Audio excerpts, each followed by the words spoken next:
Hi, I'm Scott Whittle, and I'm the co-author of the Warbler Guide along with Tom Stevenson, and today I want to show an introductory view of our new Warbler Guide app. This is the opening page of the app. When you open the app, you get this screen that shows you all the warblers that you might see in the United States commonly. I'm going to go up to the left corner here, upper left corner, and I'm going to open the menu bar. And in the menu bar, you can see you can actually change a number of options, including the view that you're looking at these birds with. And then you can also see I can filter by season, so I can actually look at spring, summer birds or fall, winter birds. And also you can filter by location, so you can choose one of the 4 quadrants of the United States. Finally, you can actually change the order of sorting for this initial page.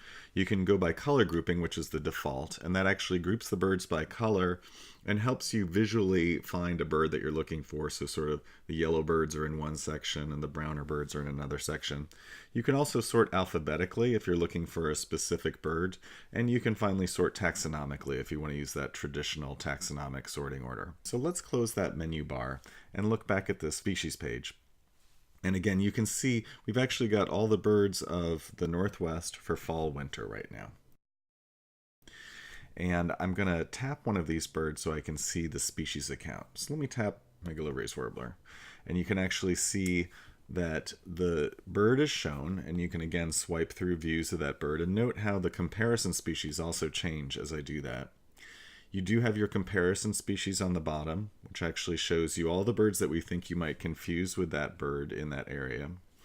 And you also have more information about this bird. So we've got overview, which shows you all the text that you would get in the Warbler Guide, plus the icons. It has photos of the bird with captions. And it also has aging and sexing information. And finally, it has maps that show you the migration route for the bird in spring and fall. Let's actually look at what happens when we tap one of these comparisons. So let's compare mourning and McGillivrays. When I tap the comparison species, it brings up the 2-bird view, which actually shows you both birds at the same time. And I can again swipe through my views, including a 3D view. So let's take a quick look at 3D here, because this is sort of an exciting feature of the app.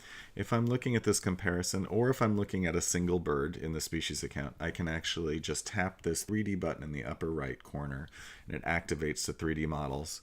And then I can actually rotate these birds in any direction I want to. And this is really, we think, going to be a very useful tool, because it'll allow the user to actually position the bird exactly how they're seeing it, or to study the bird from an angle that you might not be able to study in a field guide. You can also pinch and zoom the birds, so you can look at them from a little more distance, for example like this. And you can also zoom into a very detailed view where you're actually getting almost feather level detail. We're going to go back now to the species account. And let's go back to the filter page again. I'll just show you how we can narrow down birds quickly, which is another really useful feature of this tool. If you click the filter button in the upper right, you actually get our visual filter screen, and all you have to do is tap any part of the bird here and then select either a quality or a color. So for example, if the back is black on the bird we're seeing, you can see it immediately narrows it down to just 2 birds that have black in the back. If we want to change that to yellow or olive, then we actually get a number of choices there. So let's stick with that one and do some other filtering. Let's say we have a bird with an olive or yellow back, and it's singing a buzzy song. I'm going to tap one of these top menu bars that actually lets me select song quality. So let's say, well, I hear a sort of buzzy song. Well, that's just 1 bird. Or if I say I hear a clear song, it's down to 4 birds. So by combining those visual and audio clues, we can actually really rapidly knock this down to just a few choices and get down to the bird we're looking for. And then of course, if you get it down to one of these 4 birds and you look at those and say, oh, well, I think it might be, let's say, common yellowthroat. Now you're back on the species account, and you can actually see the comparison birds for common yellowthroat and see if it's one of those or if it is indeed common yellowthroat.